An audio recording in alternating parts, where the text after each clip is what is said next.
Hello everyone, welcome back to my channel. Welcome ঘুরতে ঘোরাতে। আমি মহুয়া, আমার আরেকটি নতুন ব্লগে সকল বন্ধুদের জানাই ওয়েলকাম। কেমন আছো তোমরা সবাই? আশা করি যে যেখানে আছো সবাই সুস্থ আছো এবং ভালো আছো বলে না কৃপা আমরাও বেশ ভালো আছি। তো মর্নিংয়ে স্নান করে কিন্তু আমি ভগবানের পুজো দিচ্ছি। আজকে হচ্ছে বৃহস্পতিবারের পুজোটা তোমাদের কাছে শেয়ার করব। সবাই সাথে থাকো, সঙ্গে থাকো। আই হোপ তোমাদের কাছে ভালো লাগবে। আর তারপরে কিন্তু আমি ভোলে বাবা মহাদেবকে স্নান করিয়ে একেবারে পুজো করে নিলাম, নিয়ে ঠাকুর মন্দিরের যে জায়গায় রাখার আমি মহাদেবকে সেই জায়গায় আমি কিন্তু রেখে দিলাম, বসিয়ে দিলাম একদম। তো এবার আমি সকল দেবদেবীকে পুজো করে নেব। আর আজকে আমার ঠাকুর মন্দিরে একটা নতুন জিনিস, আমার অনেক দিনের ইচ্ছে, যেটা শখ বলতে পারো, মনের আশা বলতে পারো, শখ, সেটাই আমি আজকে পূরণ করলাম। তো সেটা কি তোমরা বুঝতে পারছো? ঠাকুর মন্দিরে কোনো কিছু নতুনত্ব তোমরা কি গেস করতে পারছো? দেখো তো, যদি গেস করতে পারো অবশ্যই বলবো। এছাড়া ভিডিওতে তো আমি বলবোই, কেননা তোমাদের কাছে আমি সবটাই যতটা পারি চেষ্টা করি শেয়ার করার। তো সবাই সাথে থাকো আর দেখতে থাকো। আর বৃহস্পতিবারের পুজো তো হচ্ছে, দিচ্ছি ভগবানকে একটু একটু করে সব দেবদেবীকে প্রণাম করে নিচ্ছি, পুজো করে নিচ্ছি। আর দেখো, মা লক্ষ্মীর আরাধনা সবার ঘরে অ্যাকচুয়ালি হয় যেভাবে, আমিও কিন্তু সহজ সরল পদ্ধতিতে মা লক্ষ্মীর আরাধনা করে থাকি। এরপরে কি বলো তো, একদিনে তো সব কিছু হয় না। তিল তিল তিল করেই কিন্তু একটা সংসারের সব কিছু গড়ে তোলা হয়। সব কিছু কিন্তু একদিনে সম্ভব হয় না। তিল তিল করে একটা সংসার করতে অনেক সময় লাগে। তো সেরকমই একটা ব্যাপার। তো এইখানে আমি কিন্তু মা লক্ষ্মীর চরণে কিন্তু আমি ফুল পুজো করে দিয়ে দিচ্ছি। আর এখানে আমার যেহেতু ঘট আছে, মানে মা লক্ষ্মীর সিঁদুরদানি যেটা, ওটাও আমি দিয়ে দিলাম। মা লক্ষ্মীর চরণও দিয়ে দিচ্ছি। সব জায়গায় সকল দেবদেবীকে অ্যাকচুয়ালি আমি পুজো করে নিচ্ছি। আর পুজোটা খুব সহজ সরল পদ্ধতিতে দিচ্ছি। আর একটা যেটা না বললেই নয়, যারা যারা এখনও পর্যন্ত চ্যানেলটিকে সাবস্ক্রাইব করোনি, প্লিজ চ্যানেলটিকে সাবস্ক্রাইব করে দিয়ে বন্ধু হয়ে পাশে থেকো। আর পাশে থাকা বেল বাটনটি অবশ্যই অল করে দিও।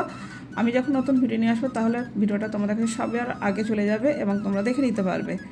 তো দেখতে থাকো বৃহস্পতিবারের পুজো কেমন করে করি, সবটাই তোমাদের শেয়ার করছি। আর কি বলো তো, কিছু কিছু জিনিস এমন হয় না যে খুব শখের হয়, সেরকম আমার এই ঠাকুর মন্দির কিন্তু আমার বহু বছরের শখের। আমার আগের বাড়িতে ঠাকুর মন্দিরটা ছিল কিন্তু কাঠের, যেটা হয় সুন্দরী ঠাকুর মন্দির ছিল, বিশাল এতটা বড় ছিল না, কিন্তু কাঠের মন্দির ছিল ঠাকুর মন্দির। সেখানে তো আমি ভক্তি করে পুজো দিতাম। আর প্রত্যেকটা দিন আমি বলতাম, যেহেতু জায়গাটা ওখানে স্পেসটা একটু কম ছিল বসার আর কি, তো আমি সবসময় ভগবানের কাছে প্রার্থনা করতাম যে ভগবান আমার একটু সময় দিও, যাতে আমি একটা বড় ঠাকুরের মন্দির করতে পারি। এটা আমার অনেক দিনের শখ বলতে পারো, অনেক দিনের ইচ্ছা বলতে পারো। তো সেটা আমি আজকে পূরণ করতে পেরেছি, আমার স্বপ্ন পূরণ করতে পেরেছি, একটা বড় ঠাকুর মন্দির করতে পেরে। বাসস্থান তো মানুষের থাকে, তাই না? কিন্তু একটা ঠাকুরের জায়গা একটা সুন্দর হবে এবং বড় হবে, সেটা একদম করতে পারলে মনের দিক থেকে বড় শান্তি।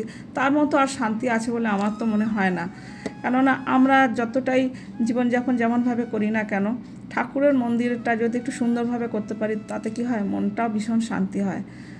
আর এই যে আমি ভগবান রাধাকৃষ্ণকে আমি পুজো করে নিচ্ছি। তো গাইস, এবার কিন্তু আমি ধূপ দেখিয়ে দিচ্ছি ভগবানকে।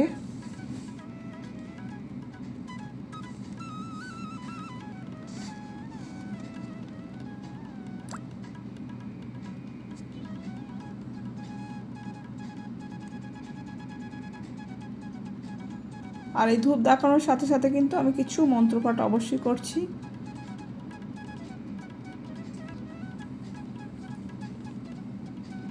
অ্যাকচুয়ালি আমি কিভাবে বৃহস্পতিবারের পুজোটা করি সেটাই তোমাদের কাছে শেয়ার করছি।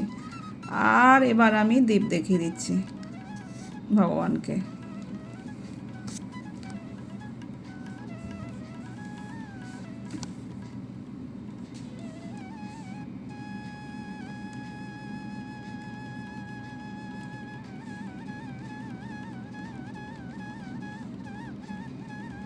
এবার দীপ দেখিয়ে ওই তাপটা কিন্তু আমি প্রত্যেকটা ভগবানের উদ্দেশ্যে তাপ দেখিয়ে দিচ্ছি।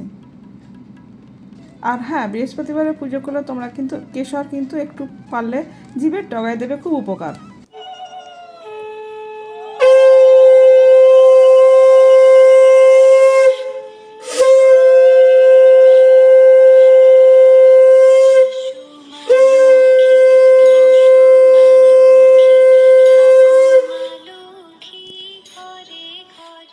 এরপর কিন্তু আমি শঙ্খধ্বনি বাজিয়ে আমি ভগবানকে কিন্তু মাথা নত করে একদম ভূমিতে আমি কিন্তু এইভাবে প্রণাম করে নিই। প্রত্যেক দিন এইভাবে কিন্তু প্রণাম করি। আর আজ যেহেতু বৃহস্পতিবার, আজকে তো অবশ্যই করব।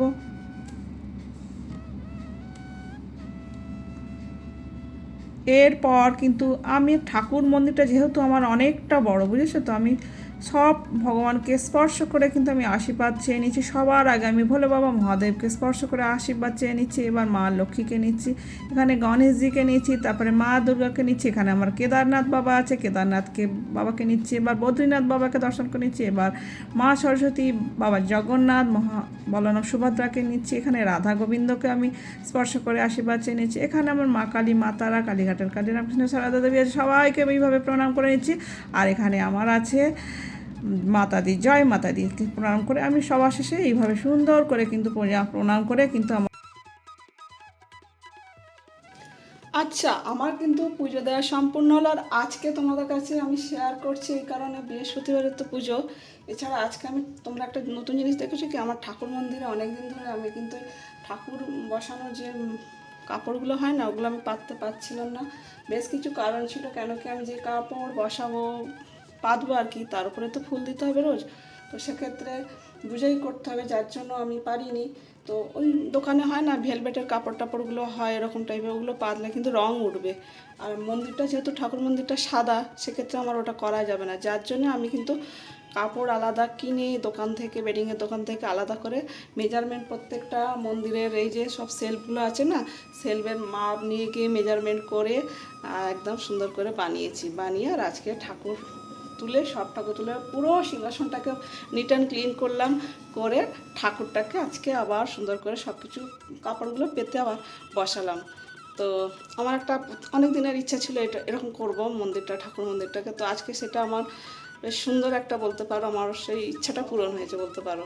আর ঠাকুর মন্দির ওগুলো না পাতলে চলছিল না, দাগ হয়ে যাচ্ছিলো। সাদা মন্দির তো ফুল দিলে দাগ হয়ে যাচ্ছিলো তারপর দিনে, এটা আমি দেখেছি। যাই হোক, তোমাদের কাছে শেয়ার করে দিলাম। এবং ছোটো ছোটো মাঝে মধ্যেই কিন্তু আমি পুজোতে শেয়ার করব, ঠিক আছে? তো আমার পুজোটা কিন্তু কমপ্লিট হয়ে গেল আজকে। আর সত্যি কথা, পুজোতে বিশাল আমি মনে শান্তি পাই। তো গাইস, পুজো দেওয়ার পর আমার ঠাকুর মন্দিরেরটা পুরোটাই কিন্তু এই কিছু কাপড় দিয়ে যে পেতেছি না সুন্দর করে, যে দেখো একদম মন্দিরটা আমার একদম রূপ চেঞ্জ হয়ে গেছে। একদম আমি যেরকমটি চেয়েছিলাম সেরকমটি হয়েছে। তো মনের দিক থেকে আমি ভীষণ ভালো লাগছে আমার। অ্যাকচুয়ালি আজকে আমি এটা করতে পেরে, আমার এটা বলতে পারো অনেক দিনের ইচ্ছে ছিল, স্বপ্ন বলতে পারো, তো সেটা আমি পূরণ করতে পেরে আমি সত্যি আজকে রিয়েলি আমি হ্যাপি। তো দেখে নাও, তাই তোমাদের একটু ব্যাক ক্যামেরা একটু শেয়ার করে দিচ্ছি। পুজোটাও তো শেয়ার করেছি যতটুকু সম্ভব। এছাড়া দেখো, দেখে নাও পুরো একদম মন্দিরটাকে সুন্দর করে আমি কীভাবে কি কাপড়গুলো পাতার সময় কিন্তু আমি সত্যি কথা শেয়ার করতে পারিনি, কারণ একা হাতে ভিডিও শ্যুট করা, এক হাতে সব কিছু করে ওঠা না আমার পক্ষে ওটা সম্ভব হয়ে ওঠেনি। তাই পুজো দেওয়া থেকে কিন্তু শুরু করছি, তারপরে শেষে কিন্তু আমি লক্ষ্মীর পাঁচালিটা প্রত্যেক বৃহস্পতিবারে পড়ি। এছাড়া আর একটা বই পড়ি, যেটা একটা বড় ধরনের বই আছে, সব ধরনের ভগবানের পুজো পাঠ হয়, সেই বইটাও কিন্তু পড়ি। এছাড়া হনুমান চল্লিশা প্রত্যেকটা দিনই কিন্তু আমি পড়ি। তো গাইস, তারপরে কিন্তু পুজো দিয়ে আমি কিন্তু আমার যেহেতু লাঞ্চ করব, আবার বেরোতে লাগবে, এরকম একটা ব্যাপার। তো কী কী রাইস রান্না করেছি, রান্নার ভিডিও কিছু শ্যুট করতে পারিনি আজকে। তো রাইস করেছি, একটা প্লেন মাছের ঝোল করেছি পাতলা করে, এটা কাতলা মাছের, আলু দিয়ে আর পটল দিয়ে বড়ি দিয়ে, আর একটা এঁচুড় সবজি করেছি চিংড়ি মাছ দিয়ে, শাক ভাজা করেছি, দই, টক দই, আর হচ্ছে সালাড। এই হচ্ছে আমাদের আজকে লাঞ্চের মেনু। তো ভিডিওটা টানছি না, ভিডিওটা আজকের মতো এখানে এন্ড করছি।